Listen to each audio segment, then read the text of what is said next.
Download करें जनमत Haryana app. Meham से निर्दलीय विधायक बलराज कुंडू प्रदेश की मनोहर लाल सरकार के खिलाफ जहर तो पहले से ही उगल रहे थे, लेकिन अब उन्होंने केंद्र सरकार के खिलाफ जहरीले बोल बोलने शुरू कर दिए। सिर्फ सरकार केंद्र ही नहीं, हुड्डा और चौटाला परिवार भी उनके निशाने पर आ गए हैं। अब सबसे बड़ा सवाल ये है कि बलराज कुंडू ऐसा क्यों कर रहे हैं। दरअसल कुंडू सड़क निर्माण के ठेकेदार रहे हैं। वहां उन्होंने अच्छा खासा पैसा कमाया और बाद में राजनीति में आ गए। अपने राजनीतिक जीवन की शुरुआत उस पार्टी बीजेपी से की जिसके खिलाफ वो लगातार अनाप शनाप बक रहे हैं। बीजेपी के जरिए ही बलराज कुंडू जिला परिषद तक पहुंचे। 2019 के विधानसभा चुनाव में कुंडू महम विधानसभा सीट से बीजेपी की टिकट के दावेदार थे, लेकिन पार्टी ने उन्हें मौका नहीं दिया और टिकट न मिलने से नाराज होकर कुंडू ने बतौर निर्दलीय उम्मीदवार चुनाव लड़ा और महम से विधायक बन गए। विधायक बनने के बाद कुंडू ने मनोहर लाल पार्ट 2 सरकार को समर्थन भी दिया, लेकिन जब सरकार ने उन्हें कोई पद नहीं दिया और कुंडू ने अपना समर्थन वापस ले लिया। सरकार से समर्थन वापसी के बाद कुंडू ने मनोहर लाल सरकार को टारगेट करना शुरू कर दिया, क्योंकि कुंडू को लगता था कि नॉन जाट सीएम होने की वजह से जितना वो बीजेपी सरकार पर बरसेंगे उतना ही वो जाटों के बड़े हीरो बनते जाएंगे। जाटों का नेता बनने के चक्कर में कुंडू ने पंजाबी सहित दूसरे समुदायों को टारगेट करना शुरू किया। ये अलग बात है कि बाद में कुंडू को माफी भी मांगनी पड़ी। कुंडू ने बड़ौदा उपचुनाव में भी घुसने की कोशिश की।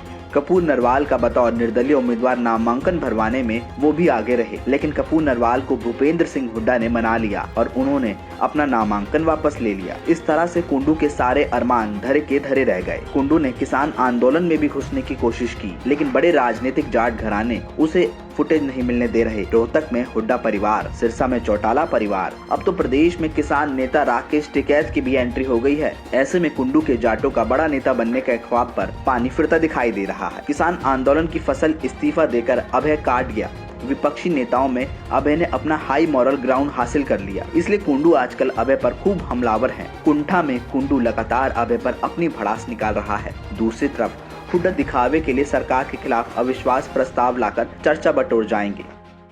हमने बैठ करके फैसला लिया कि हम उस विधानसभा के सदस्य के रूप में नहीं उन लोगों के साथ बीच में जाकर के बैठेंगे जो किसान के खिलाफ इन कानूनों के लिए प्रस्ताव लेकर के आते हैं, जो उनके ऊपर इस बात की मोहर लगाते हैं।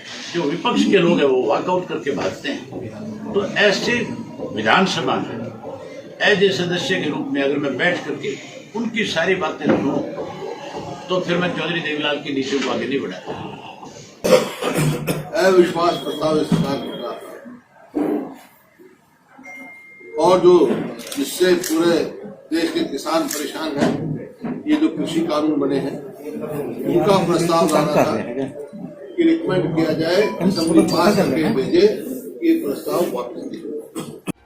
अभय और हुड्डा की वजह से ही भले ही कुंडू के बड़े जाट नेता बनने की प्लानिंग पर पलीता लग रहा हो, लेकिन एक बार कुंडू ने हुड्डा के पैरों के हाथ भी लगाए थे। वैसे कुंडू को जल्दबाजी बहुत है। बड़ौदा में कपूर नरवाल के कंधे पर बंदूक रखकर उन्होंने अपना उल्लू सीधा करने की कोशिश की, लेकिन कामयाबी नहीं मिली। अब देखना यह है कि किसान आंदोलन के जरिए कुंडू के राजनीतिक अरमान पूरे होते हैं या नहीं।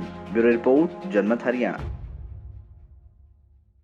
राजनीति के आगे, राजनीति के पीछे, हर हलचल को जानने के लिए हमारे YouTube चैनल जनमत हरियाणा को लाइक करें, सब्सक्राइब करें और अपडेट रहने के लिए बेल आइकन दबाना ना भूलें। देखते रहें जनमत हरियाणा, सच के अलावा कुछ भी नहीं।